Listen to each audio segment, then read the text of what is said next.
الشیطان الرجیم بسم اللہ الرحمن الرحیم۔ معزز ناظرین السلام علیکم ورحمۃ اللہ وبرکاتہ۔ پروگرام ہجرت کے ساتھ ہم ایک مرتبہ پھر آپ کی خدمت میں حاضر ہیں، اور جیسا کہ ہمارے ریگولر ناظرین یہ جانتے ہیں کہ گزشتہ کچھ پروگرام سے ہم تربیت اولاد جیسے اہم موضوع پہ گفتگو کر رہے ہیں، اور اس موضوع میں پچھلے پروگرام میں ہم نے اپنے بچوں کو خلافت احمدیہ سے منسلک کرنے اور اس ذریعے سے تربیت اولاد کا سامان کرنے پہ گفتگو کی، اور اس پروگرام میں انشاءاللہ ہم شرم و حیا اور حفظ مراتب جیسے اخلاق جو ہیں وہ ان کی کیا اہمیت ہے، ہم اپنے بچوں کو مغربی معاشروں میں وہ کیسے سکھا سکتے ہیں، یہ کیوں ضروری ہے، اس پہ گفتگو کریں گے۔ اور اس گفتگو میں آج ہمارے ساتھ اسٹوڈیوز میں تشریف رکھتے ہیں سب سے پہلے مکرم و محترم محمد اشرف ضیاء صاحب، آپ مربی سلسلہ عالیہ احمدیہ جرمنی ہیں۔ امام صاحب میں آپ کی تشریف آوری کا بہت شکر گزار ہوں۔ ان کے ساتھ ہمارے اسٹوڈیوز میں موجود ہیں مظفر علی صاحب، آپ صدر جماعت ہیں جماعت باد کروسناخ جرمنی میں، اور آپ کے ایک صاحبزادے خدا تعالیٰ کے فضل سے جامعہ احمدیہ یو کے میں زیر تعلیم ہے، اور آپ کو ایک لمبا عرصہ ہوا 25 سال کا عرصہ تقریباً کہ آپ یہاں جرمنی میں قیام پذیر ہیں، اور ان تمام مراحل سے تربیت اولاد کے مراحل سے خدا تعالیٰ کے فضل سے اللہ تعالیٰ نے آپ کو یہ توفیق بخشی کہ احسن رنگ میں ان کو تکمیل کریں، اور آپ کا ایک صاحبزادہ خدا کے فضل سے اس پھل کے طور پر آج جماعت احمدیہ عالمگیر کے مبلغ کی جو تعلیم ہے وہ حاصل کر رہے ہیں۔ اللہ تعالیٰ ان کو نیکی اور تقوی کی راہوں پر ہمیشہ قائم رکھے اور جماعت کے لیے ایک مفید وجود بنائے۔ گفتگو کا آغاز جو ہے وہ ہم مکرم محترم امام صاحب سے کرتے ہیں۔ امام صاحب، قرآن کریم کی تعلیمات کی روشنی میں شرم و حیا کا جو اہم خلق ہے اس کے متعلق کچھ روشنی ڈالیے، اللہ تعالیٰ کا کیا ارشاد پاک ہے؟ بسم اللہ الرحمن الرحیم۔ بات یہ ہے کہ مذہب جو ہے یہ انسان کو خدا تعالیٰ سے ملانے کے لیے آتا ہے، اور خدا تعالیٰ سے انسان اس وقت تک مل نہیں سکتا جب اس کے بتائے ہوئے طریق اختیار نہ کرے۔ اللہ تعالیٰ نے انسان کو پاک بنانے کے لیے انبیاء کا سلسلہ شروع کیا ہے، اور نبی کا یہ کام ہے بنیادی طور پہ یزکیہم کہ وہ پاک کرتا ہے انسان کو، وہ طریق بتاتا ہے انسان کو کہ کس طرح وہ پاک ہو سکتا ہے، کس طرح وہ اللہ تعالیٰ سے ملتا ہے۔ قرآن کریم کو جب ہم دیکھتے ہیں تو حضرت موسیٰ علیہ السلام کے واقعہ میں عورت کی ایک صفت یہ بیان ہوئی الا استحیاء، کہ وہ حیادار عورت کی ایک مثال دی گئی۔ اللہ تعالیٰ نے قرآن کریم میں سورۃ الاعراف میں 27ویں آیت ہے، اللہ تعالیٰ فرماتا ہے یا بنی آدم قد انزلنا علیکم لباسا یواری سوآتکم وریشا واللباس التقوی ذالک خیر۔ اللہ تعالیٰ فرماتا ہے میں نے آپ کے لیے لباس اتارا ہے، وہ آپ کے ننگ ڈھانپتا ہے، آپ کو حیادار بناتا ہے۔ بنیادی بات جو قرآن کریم نے بیان فرمائی وہ ہے لباس التقوی، نیکی کا لباس، حیا کا لباس، اللہ تعالیٰ کے بتائے ہوئے اصولوں پر عمل کرنے کا لباس، یہ ہے اصل۔ اور نبی کریم صلی اللہ علیہ وسلم نے اس کی جو تشریح فرمائی، جیسے آپ نے شروع میں یہ بات بیان فرمائی کہ رسول کریم صلی اللہ علیہ وسلم نے فرمایا حیا جو ہے وہ سراسر بھلائی ہے، اور ایک اور حدیث میں نبی کریم صلی اللہ علیہ وسلم نے فرمایا بے حیائی ہر کرنے والے کو بدنما بنا دیتی، اور شرم و حیا جو ہے ہر حیادار کو حسن سیرت بخشتا ہے اور خوبصورت بنا دیتا ہے۔ ترمذی میں یہ حدیث جو ہے وہ بیان ہوئی۔ اسی طرح ایک اور موقع پہ فرمایا کہ ہر دین اور ہر مذہب کا ایک خاص خلق ہوتا ہے، اور اسلام کا جو خاص خلق ہے وہ حیا ہے۔ تو جتنا انسان حیادار ہوگا، جتنا انسان اللہ تعالیٰ کے بتائے ہوئے اصولوں پہ چلنے والا ہوگا، اتنا ہی وہ خدا تعالیٰ کے قریب جائے گا۔ جزاک اللہ۔ مظفر علی صاحب، آپ کو ہجرت کیے ہوئے ایک لمبا عرصہ گزر گیا، اور کیا عمر تھی آپ کے بچوں کی جب آپ اس ملک میں تشریف لائے؟ اس وقت کے بہت سارے خدشات ہوتے ہیں تربیت اولاد کے حوالے سے، انسان کو بہت دعاؤں کا موقع ملتا ہے۔ اس زمانے کے ابتدائی تجربات سب سے پہلے ہمارے ناظرین کے ساتھ شیئر کیجیے۔ جس وقت میں یہاں آیا 1999 کی بات ہے، 89 کی، تو میرے 4 بچے ہیں. بڑا بچہ جو وہ 10 سال کا تھا، چھوٹا جو 3 سال کا، نہیں 3 بلکہ 1 سال کا تھا. تو آتے ہوئے جب ہم، ظاہر ہے کہ انسانی فطرت ہے کہ جب اپنے ملک سے آدمی نکلتا ہے تو دوسرے ملک میں جہاں نہ آپ زبان جانتے ہیں نہ ماحول جانتے ہیں تو بڑی مشکل ہوتی ہے. بہرحال اللہ تعالیٰ کی دعا کے ذریعے آدمی کر سکتا ہے. وہ دعا کے ذریعے ہم نے کام شروع کیا ہے، بچوں کی تربیت کا، اسکول کا. اور سب سے بڑی جو تربیت کی وجہ بنی وہ یہ تھی کہ میرے گھر میں نماز سینٹر تھا. وہ تقریباً 16 سال تک میرے گھر میں رہا. اور اس کی وجہ سے میں سمجھتا ہوں کہ میرے بچوں کو خود ہمیں تربیت کرنے کی ضرورت نہیں پڑی. تو بچے ماشاءاللہ، بڑی 2 بچیاں ہیں، وہ اسکول بھی گئیں، یونیورسٹی بھی گئیں، برقع پہن کے، نقاب لے کے، ان کو کوئی مسئلہ نہیں پڑا. اسی طرح بچوں کو بھی میں نے اپنی طرف سے کوشش نہیں کی اتنی، مطلب جیسے کہتے ہیں کہ جی بچوں کو پریس کرنا یا بار بار بتانا. یہ ہے کہ نمونہ ان کو دکھاتے رہے ہیں، اور نمونہ دیکھ کے بچے جو ہیں وہ خود بخود پروان چڑھے ہیں، اسکولوں میں گئے ہیں، کوئی مشکل نہیں ہوئی. تو میں تو یہ سمجھتا ہوں کہ والدین کا نمونہ جو ہے وہ سب سے بڑی تربیت ہے. جزاک اللہ. امام صاحب، شرم و حیا بے شک ہر معاشرے اور ہر ملک میں انسانی اخلاق کا زیور ہے، ضروری ہے. لیکن مغربی یا ویسٹرن سوسائٹیز جو ہیں ان کے اندر اس کی ضرورت کیوں زیادہ دیکھنے میں آتی ہے؟ بچوں کو یہ سکھانا، یہ سب والدین یہ کہتے ہوئے نظر آتے ہیں، اس فکر میں مبتلا نظر آتے ہیں کہ کیسے یہ مرحلہ طے ہو. تو آپ کے خیال میں کیوں اتنا اس قدر ضروری ہے؟ اصل میں بات یہ ہے کہ جس معاشرے میں آپ رہ رہے ہیں نا، وہ معاشرہ مادیت پرست معاشرہ ہے، ظاہر پرست معاشرہ ہے. اس میں رہتے ہوئے ہماری ذمہ داری اور بھی بڑھ جاتی ہے. قرآن کریم میں اللہ تعالیٰ نے فرمایا کو انفسکم و اہلیکم نارا، کہ اپنے آپ کو بھی اور اپنے اہل کو بھی آگ سے بچاؤ. اب وہ آگ جو ہے وہ کیا ہے؟ معاشرے کی وہی چیزیں ہیں نا، جو گندی چیزیں ہیں، جو بری چیزیں ہیں، وہ ہم نے اختیار نہیں کرنی. اب پریشانی تو ظاہر ہے ہر انسان کو ہے اپنے بچوں کے بارے میں. تو پہلے بھی جیسے ظفر صاحب نے بتایا کہ دعا جو ہے یہ بنیادی چیز ہے. لیکن پہلی بات جو انسان کو دیکھنی چاہیے وہ یہ ہے کہ رسول کریم صلی اللہ علیہ وسلم نے فرمایا آپ میں سے ہر شخص نگران ہے، اور اس کو اس کی نگرانی کے بارے میں پوچھا جائے گا، سوال کیا جائے گا، وہ چاہے مرد ہے چاہے عورت ہے. اب اولاد کی جو ذمہ داری ہے ہمارے اوپر، اس سلسلے میں ہمارے سے سوال ہوگا کہ آپ نے ان کی کیسے تربیت کی ہے. اب تربیت کے لحاظ سے آپ دیکھیں تو سب سے پہلی بات جو ہے وہ نمونہ ہے، اپنا نمونہ ہے. انسان اپنا نمونہ نہیں دکھائے گا تو اولاد کیسے سیکھے گی.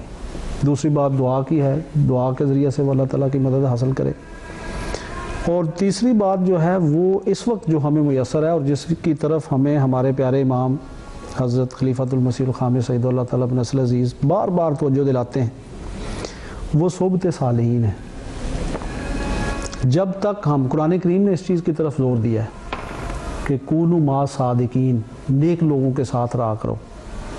نبی کریم صلی اللہ علیہ وسلم نے فرمایا کہ نیک اور بد کی مثال ایسے ہی ہے کہ جیسے مثلا انسان ایک بھٹی جو ہے وہ جہاں سے راکھ اڑتی ہے اس کے پاس جا کے بیٹھے گا، بھٹی والے کے پاس، تو وہاں سے اگر کچھ بھی نہ لے تو راکھ اس کے اوپر پڑے گی. اگر کسی خوشبو والے کے پاس جائے گا، کچھ بھی نہ لے تو خوشبو ضرور سونگھے گا. تو صحبت جو ہے یہ انسان کو اچھا اور برا بناتی ہے. اس لیے ہمیں یہ دیکھنا ہے کہ ہماری صحبت جو ہے، ہم کن لوگوں کے ساتھ بیٹھتے ہیں، کن سے اٹھتے ہیں، ان کا اثر ہوتا ہے ہمارے. آج کی جو سب سے بڑی صحبت اللہ تعالیٰ نے ہمیں عطا فرمائی ہے وہ MTA کے ذریعے سے ہمارے پیارے امام اید اللہ تعالیٰ بن نصر عزیز کی صحبت ہے. شیخ سعدی رحمۃ اللہ علیہ کا ایک واقعہ ہے نا کہ مٹی سے کسی نے پوچھا، مٹی اٹھائی تو انہوں نے پوچھا کہ تیرے سے یہ خوشبو کیسی؟ تو اس مٹی نے آگے سے جواب دیا کہ میرے اوپر گلاب کا ایک پودا تھا ایک وقت میں، تو وہ گلاب کا جو اثر ہے وہ میرے اندر آیا ہے. تو بات یہ ہے کہ انسان کس کے ساتھ بیٹھتا ہے. مثلا حضور نے فرمایا خطبات جو ہیں ہمارے پیارے امام ایت اللہ تعالیٰ نصر عزیز کے، وہ سننے کی طرف توجہ کرنی چاہیے۔ آج تزکیہ نفس کا، انسان کو اچھا بنانے کا سب سے بہتر ذریعہ ہی خطبات ہے۔ اگر ہم وہ خطبات سنتے رہیں تو اللہ تعالیٰ کے فضل سے یہ جو اثرات ہیں بیرونی، یہ کم ہو جائیں گے۔ دوسرا، حضور نے فرمایا کہ ایم ٹی اے پہ بہت سارے پروگرام آتے ہیں، مثلا وقف نو کی کلاسز ہیں حضور انور ایت اللہ تعالیٰ نصر عزیز کے ساتھ، سوال و جواب کی محفلیں ہیں، مختلف قسم کے پروگرام ہیں ایم ٹی اے کے۔ کوشش ہماری یہ ہونی چاہیے، اور حضور نے یہ ارشاد فرمایا کہ گھروں میں ایم ٹی اے دیکھنے کا جو رواج ہے، اس کو ہمیں اب لجنہ کے مثلا عورتوں کے سلسلے میں اگر دیکھیں، لجنہ کے پروگرام ہیں، حضور نے کئی موقعوں پہ ان کی مثالیں دی ہیں، تو وہ جو پروگرام ہیں وہ دیکھنے چاہیے۔ تو اس طرف اگر ہم توجہ کریں گے، تھوڑی سی محنت کریں گے اپنے بچوں کے اوپر، اپنے اوپر، ایم ٹی اے گھر میں لگائیں گے، دیکھیں گے، تو ان سے بہت حد تک ہمیں جو ہے وہ مدد ملے گی۔ معاشرے کے جو بد اثرات ہیں ان سے ہم محفوظ رہ جائیں گے۔ جزاک اللہ۔ مظفر صاحب، آپ سے میں اگلا جو سوال آپ کی خدمت میں رکھتا ہوں، وہ ایک بڑا کامن مسئلہ دیکھنے میں آتا ہے۔ عمومی طور پہ ہم دیکھتے ہیں کہ یہاں کے جو یورپین کلچر ہے یا ایڈوانس ورلڈ جسے ہم کہتے ہیں اس کا کلچر میں، اسکولوں میں جب بچے جاتے ہیں ان سے کچھ ایسی ایکٹیویٹیز ہیں جس میں بے شک ان کی اسکول والوں کی نیت یہ نہ ہو کہ ہم نے انہیں شرم و حیا یا حجاب سے دور لے کے جانا ہے، لیکن ان کا کلچر ایسا ہے کہ وہ اس میں ان کو شامل کرنے کی کوشش کرتے ہیں۔ مثلاً سوئمنگ کے لیے جانا، یا اگر بچیاں ہیں تو پھر حجاب کے مسائل ہیں۔ تو یہ ایک بہت نازک مسئلہ، بہت اہم پہلو تھا جو اس سے یقیناً آپ گزرے ہوں گے اس معاشرے میں رہتے ہوئے۔ اس کو کس طرح سے سر کیا آپ نے؟ پہلی بات تو یہ اللہ تعالیٰ کا بڑا فضل رہا ہے کہ مجھے ان مسائل سے بہت کم واسطہ پڑا ہے۔ مثلا میرے بچی ہیں، وہ گئی ہیں، ان کو سوئمنگ کے لیے انہوں نے پریس نہیں کیا، اور وہ خود ہی کہتی نہیں کہ ہم نہیں کرنی۔ اور بچے ہیں، بچوں کے لیے بعض اوقات مسائل پیدا ہوتے ہیں، ان کی سوسائٹی ہے، کچھ قوموں کے بچے ایسے ہیں جہاں پہ وہ ان کی جو اٹھ بیٹھ کے ان کے ساتھ بیٹھنا اٹھنا ہے، اس میں وہ مسائل پیدا کرتے ہیں۔ لیکن ان کو حل کرنے کے لیے طریقہ یہی ہے کہ بچوں کے ساتھ بیٹھیں، ان کو دوست بنائیں، ان سے مسائل پوچھیں۔ جب تک دوستی کے رنگ میں ان سے پوچھیں گے نہیں، بچے بتائیں گے نہیں۔ اگر بچے بتاتے ہیں تو اس کا حل بھی پھر انسان ڈھونڈ لیتا ہے۔ یہ سب سے بڑی تربیت کا پہلو یہی ہے کہ والدین کو بچوں کے ساتھ بیٹھ کے ان کا ماحول دیکھ کے ان کی آگے سے کیا وہ چاہتے ہیں، کیا وہ کرتے ہیں، کیسے دوست ہیں، ان کی اوپر اگر آدمی نظر رکھے تو میرا خیال ہے کوئی مسائل پیدا نہیں ہوتے۔ جزاک اللہ۔ امام صاحب، حجاب سے یاد آیا کہ یہاں پر ایک تاثر پایا جاتا ہے کہ مسلمان گویا اپنی خواتین سے ہی حجاب کا تقاضا کرتے ہیں، اور میں یہاں ضمناً یہ سوال بھی کرتا چلوں کہ کیا اسلام کی تعلیمات میں حجاب صرف عورت کے لیے ہے، یا مغربی معاشرے میں جو ہمارے مرد ہیں، جو ہمارے دوست ہیں، ان کے لیے حجاب کیسے کی کیا تعلیم ہے؟ عورت کے لیے صرف حجاب نہیں ہے، اسلام کی یہ خوبی ہے اور بڑی پیاری تعلیم ہے کہ دونوں مرد اور عورت دونوں اس میں شامل ہیں۔ اور مزے کی بات یہ ہے کہ پہلے مرد کو یہ کہا گیا ہے۔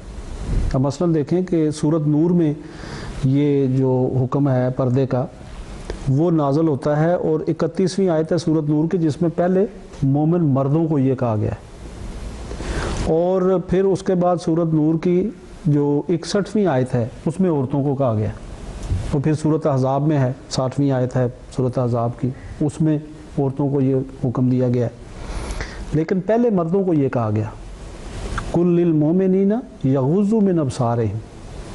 پہلے میں نے آپ کو بتایا کہ قرآن کریم کہتا ہے لباس التقویٰ، وہ دونوں کے لیے حکم ہے، مرد کے لیے بھی اور عورت کے لیے بھی۔ بعض اوقات دیکھیں پردہ کرتے ہوئے بھی تو برائیوں میں لوگ مبتلا ہو جاتے ہیں، لیکن قرآن کریم دیکھیں بنیادی بات یہ بیان فرما رہا ہے کہ لباس التقویٰ، اللہ تعالیٰ نے جو آپ کے لیے راہیں متعین کی ہیں، اگر ان کی خلاف ورزی کرو گے تو آپ کا پیارا خدا آپ سے ناراض ہو جائے گا، اس ناراضگی سے بچو، یہ اصل بنیادی بات ہے۔ اور خدا تعالیٰ نے کیا راہیں متعین کی ہیں؟ اللہ تعالیٰ نے فرمایا مردوں کو کہ اپنی نظریں نیچی رکھو، عورتوں کو بھی یہی حکم دیا کہ اپنی نظریں نیچی رکھو، اور ساتھ ہی عورتوں کو یہ بھی کہا کہ آپ جو ہے وہ اپنے جسم کو بھی ڈھانپو۔ نبی کریم صلی اللہ علیہ وسلم کے پاس ایک روایت آتی ہے حضرت عائشہ رضی اللہ تعالیٰ عنہ سے کہ اسماء بنت ابی بکر جو تھیں وہ آئیں رسول کریم صلی اللہ علیہ وسلم کے پاس، انہوں نے جو کپڑے پہنے ہوئے تھے وہ پتلے سے تھے، تو جسم جو ہے وہ نظر آ سکتا تھا اس میں سے۔ تو حضور نے اعراض فرمایا، حضور نہیں ملے ان سے، اور فرمایا کہ دیکھو جب عورت بالغ ہو جائے تو اس کو چاہیے کہ وہ اچھے کپڑے پہنے، منہ اور ہاتھوں کے سوا اس کا جسم کا کوئی حصہ نظر نہ آئے۔ اور مرد کے بارے میں دیکھیں کیا فرمایا کہ مرد جو ہے وہ اگر علیحدہ ہوتا ہے کسی عورت کے، حضرت جریر بن عبداللہ رضی اللہ تعالیٰ عنہ سے یہ روایت ہے کہ حضور نے فرمایا کہ اگر کسی نامحرم پر، اس نے سوال کیا کہ اگر کسی نامحرم پر ہماری نظر پڑ جائے تو ہم کیا کریں؟ حضور نے فرمایا دوسری نظر نہ ڈالو، تو مرد کو منع کیا پہلے۔ اور بھی کئی احادیث میں آتا ہے، مثلا نبی کریم صلی اللہ علیہ وسلم نے فرمایا کہ راستوں میں ایسے ہی نہ بیٹھا کرو، مردوں کو کہا۔ تو انہوں نے کہا کہ حضور کیا کریں، مجبوری ہے، ہم نے باتیں کرنی ہوتی ہیں، بیٹھنا ہوتا ہے۔ تو حضور نے فرمایا ٹھیک ہے، اگر بیٹھنا ہے تو اس کا حق ادا کرو۔ تو صحابہ نے پوچھا حضور حق کیا ہے؟ تو حضور نے فرمایا کہ نظریں نیچی رکھو، وہاں سے جو گزرنے والے ہیں ان کو تکلیف نہ ہو۔ تو مرد کو پیرلل برابر طور پہ حکم دیا جا رہا ہے کہ آپ نے بھی پردہ کرنا ہے، وہ پردہ حیا کا پردہ ہے، وہ پردہ نظریں نیچی رکھنے کا پردہ ہے، کسی کو گور گور کو دیکھنا، کسی کے اوپر دوسری نظر ڈالنا، یہ ساری چیزیں مردوں کو بھی منع ہے، اور اسی طرح ساتھ جو ہے وہ مرد کو، عورت کو بھی منع کیا گیا ہے۔ تو اس میں کسی قسم کا یہ نہیں ہے کہ صرف عورت کو ہی پابند کیا گیا ہے، بلکہ مرد کو بھی پابند کیا گیا ہے کہ وہ بھی یہ پردہ کرے۔ جزاک اللہ۔ مظفر علی صاحب، یہاں پر انسان کا کہ جو پیشے ہم اختیار کرتے ہیں ہجرت کرنے کے بعد، ان میں بعض اوقات راتوں کو بھی شفٹ میں کام کرنا پڑتا ہے، اور ایسے پیشے بھی ہوتے ہیں جن میں گھر میں کم وقت جو ہے وہ باپ والد دے سکتے ہیں۔ آپ کا ذاتی تجربہ اس لحاظ سے کیا رہا کہ گھر میں کتنا وقت گزارا جائے، اور پیشے کو اختیار کرتے وقت کن امور کا خاص طور پہ خیال رکھا جائے تا اپنے بچوں کی تربیت اور باپ کی جو نگرانی ہے اس میں کمی نہ آئے؟ والدین کو پہلی بات یہ ہے کہ زیادہ سے زیادہ ٹائم جو ہے نا بچوں کو دینا چاہیے، خواہ اس کی کوئی بھی شفٹ ہے، رات کی ہے دن کی ہے، جب تک آپ ٹائم نکال کے بچوں کو ٹائم نہ دیں گے، بچوں کی تربیت میں اس کے اوپر بڑا اثر پڑتا ہے۔ اور اس کے لیے ضروری ہے کہ والد کو اپنا ٹائم ایڈجسٹ کرنا چاہیے، خواہ رات کی ڈیوٹی ہے خواہ دن کی ڈیوٹی ہے۔ یہ تکلیف جو ہے نا یہ والدین کو کرنی پڑتی ہے، جب تک یہ تکلیف یا ٹائم نہ نکالیں گے بچوں کی تربیت مشکل ہے۔ امام صاحب، یہ بہت اہم ایک مسئلہ جو ہے وہ دیکھنے میں آتا ہے کہ بعض اوقات رات کے کام کرنے پڑتے ہیں اور بجا طور پر کرنے پڑتے ہیں، لیکن ایسے پیشوں کے اختیار کرتے وقت کن امور کا خیال رکھا جائے؟ کیونکہ یہاں پہ تربیت اللہ تعالیٰ کے فضل سے اور اس کی رحم سے ہی ماں باپ کی ذمہ داری بہت بڑھ جاتی ہے۔ معاشرے میں کوئی نہیں ٹوکے گا کہ آپ کہاں کھڑے ہیں، آپ کیا کر رہے ہیں، لہٰذا جب یہ ذمہ داری ساری کی ساری والدین پہ کے کندھوں پر ہے تو پھر ان کا وقت بہرحال زیادہ ان معاشروں میں زیادہ تقاضا کرتا ہے بچوں کی تربیت کا جو فرض ہے کہ زیادہ وقت دیں۔ تو والدین کے لیے آپ کیا فرمائیں گے کہ وہ پیشوں کے اختیار کرتے وقت کن امور کا خیال رکھیں یا کتنا وقت دیں؟ دیکھیں، سب سے پہلی بات تو یہ ہے کہ ہمارے لیے جو نمونہ ہے نا وہ ہمارے پیارے نبی صلی اللہ علیہ وسلم کی ذات مبارک ہے۔ لَقَدْ كَانَ لَكُمْ فِي رَسُولِ اللَّهِ أُسْوَةٌ حَسَنَةٌ۔ ہمیں یہ چاہیے، حضور انور نے بھی ہمیں یہ فرمایا کہ سیرت کا مطالعہ کرو۔ نبی کریم صلی اللہ علیہ وسلم کی زندگی کو دیکھیں کہ کیسے گھر میں ٹائم دیتے تھے، کیسے گھر کا کام خود کرتے تھے، جوتے تک سی لیتے تھے، دودھ دھو لیتے تھے سارا، اور پھر یہ کہ گھر کی ساری ذمہ داریاں ادا فرماتے تھے باوجود اتنی مصروفیات کے۔ حضرت عائشہ رضی اللہ تعالیٰ عنہ فرماتی ہیں کہ میں نے رسول کریم صلی اللہ علیہ وسلم جتنا خوش اخلاق، پیار سے بولنے والا، ہنسنے والا، مسکرانے والا کوئی نہیں دیکھا۔ تو ذمہ داری ہماری یہ بنتی ہے کہ ہم گھر میں ٹائم دیں، بچوں کو ٹائم دیں، اور اس کے لیے پھر پیشے بھی ایسے اختیار کریں جس میں آپ کے پاس وقت ہو. اب مثال کے طور پہ رات کا ٹائم بعض اوقات ٹھیک ہے مجبوری اپنی جگہ جیسے آپ نے فرمایا، لیکن قرآن کریم میں اللہ تعالیٰ نے فرمایا رات میں نے تمہارے لیے سکون کے لیے بنائی. اب اگر رات کو کام کرنا ہے تو آپ دیکھیں گے کہ نمازوں پہ بھی فرق پڑتا ہے. اس رنگ میں آپ مثلا تہجد کی نماز ہے، نماز فجر ہے، اس طور پہ آپ نہیں پڑھ سکتے.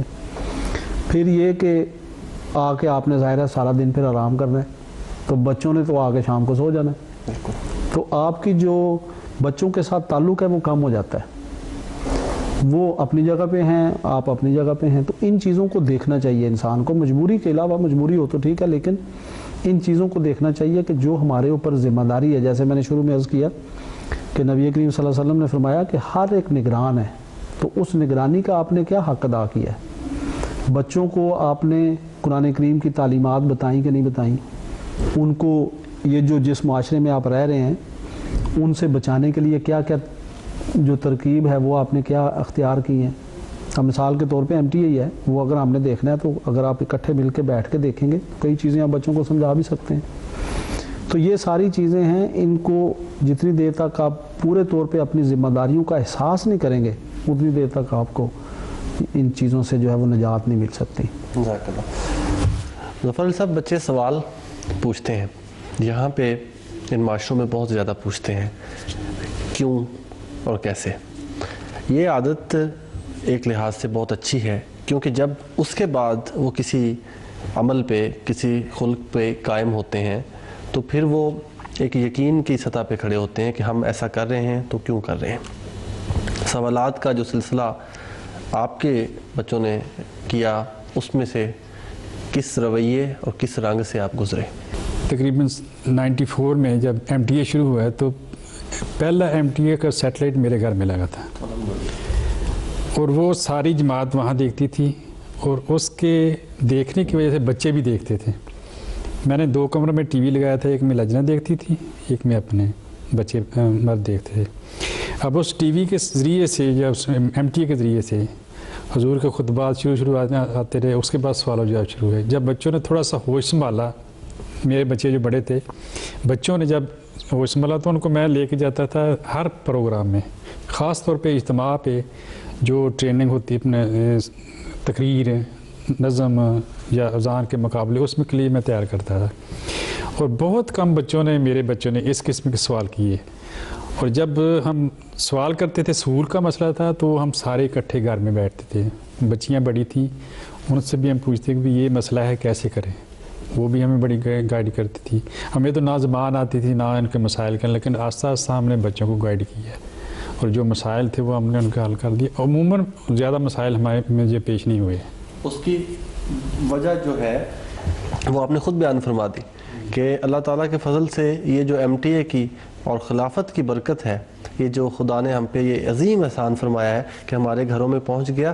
تو سوال و جواب کی محافل ہیں، سب کے جو بچوں کے ساتھ پروگرامز ہیں، ان کی صورت میں بہت ساری الجھنیں تو خدا کے فضل سے ان کی دور ہو جاتی ہیں. پھر اس پیارے چہرے کو، اس کے کنڈکٹ کو، حضور کی شخصیت کو دیکھ کے بہت ساری چیزیں کہ ایک اخلاق کے اعلیٰ معیار ہونے کے بعد انسان کی جو صورت بن سکتی ہے، وہ عملی صورت میں جب بچے دیکھ رہے ہوتے ہیں تو بالکل بجا فرمایا آپ نے کہ سوالات خود بخود جو ہیں وہ حل ہوتے چلے جاتے ہیں.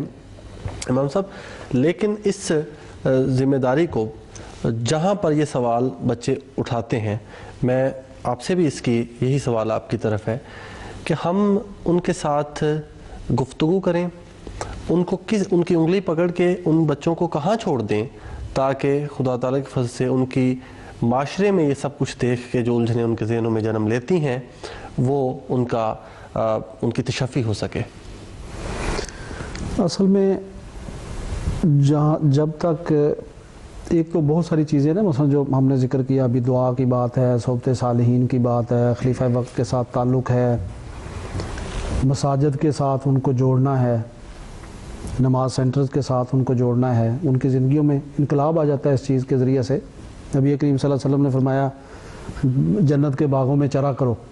صحابہ نے پوچھا حضور جنت کے باغوں سے کیا مراد ہے؟ تو حضور نے فرمایا، ایک موقع پہ فرمایا ذکر کی مجالس، ایک موقع پہ فرمایا کہ یہ جو مساجد ہیں یہ جنت کے باغات ہیں. تو اگر واقعی ہم ان کو جنت دینا چاہتے ہیں اس دنیا میں، تو وہ ذکر کی مجالس ہیں، خطبات امام ہیں، وہ مساجد ہیں، نماز سینٹرز ہیں، ان کے ساتھ جوڑنا چاہیے۔ لیکن ایک بنیادی بات جو ہے وہ میں یہاں رکھنا چاہتا ہوں، وہ یہ ہے کہ یہاں کے جو یورپ کے جو بچے ہیں، یہ ان کو اگر ایک چیز آپ بتا دیں کہ دیکھیں ہر جو قانون ہے اس کی آپ کس طرح حفاظت کرتے ہیں، ظاہری جو ملکی قانون ہے، مثلا ٹریفک کے لحاظ سے آپ دیکھیں کیمرہ جس جگہ پہ لگا ہوا ہے سپیڈ کنٹرول کرنے کے لیے، تو ہمارا بالکل خود بخود جو ہے پاؤں وہ پیچھے ہٹ جاتا ہے۔ کیوں؟ ہمیں ڈر ہوتا ہے کہ ہمیں جرمانہ نہ ہو جائے۔ کسی بھی قسم کا اگر آپ کو کوئی بلاتا ہے، مثلا کوئی آپ کو کوئی اپائنٹمنٹ دیتا ہے کوئی دفتر میں یا کسی جگہ پہ، تو آپ اس پہ بالکل ان ٹائم جو ہے وہ پہنچ جاتے ہیں۔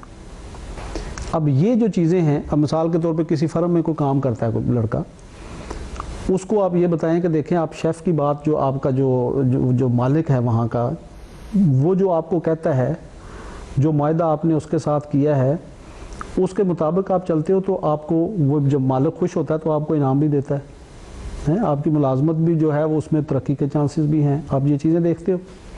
ان ظاہری چیزوں کو پھر مذہب کی طرف لے کے انہوں نے کہا کہ دیکھیں اسی طرح ہمارا ایک مالک ہے، اس نے جو باتیں کی ہیں، ہم نے جو اس کے ساتھ معاہدہ کیا ہے، ہم اللہ کے فضل سے مسلمان ہیں، احمدی ہیں، بیعت کی ہے ہم نے، شرائط بیعت میں کیا لکھا، کیا ہم نے معاہدہ کیا، اس کا جب ان کو بتائیں کہ دیکھیں ان کے اوپر اگر ہم عمل کریں گے تو ہمارا پیارا خدا ہم سے راضی ہوگا اور ہمیں ترقیات ملیں گی۔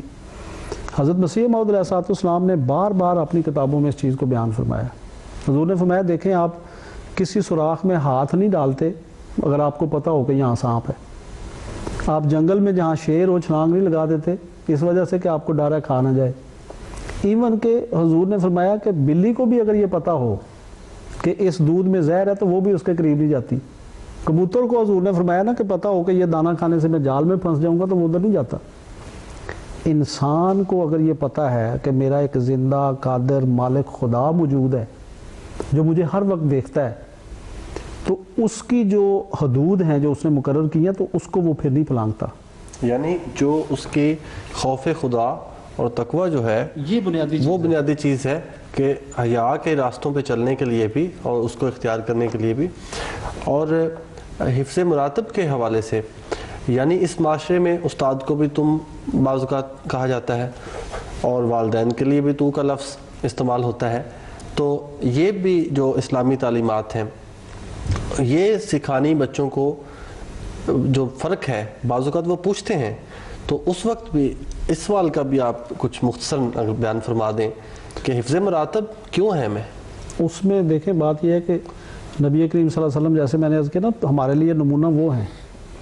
حضور نے فرمایا، ہمیں نصیحت فرمائی کہ دیکھو اکرموا اولادکم، اپنی اولاد کی عزت کیا کرو۔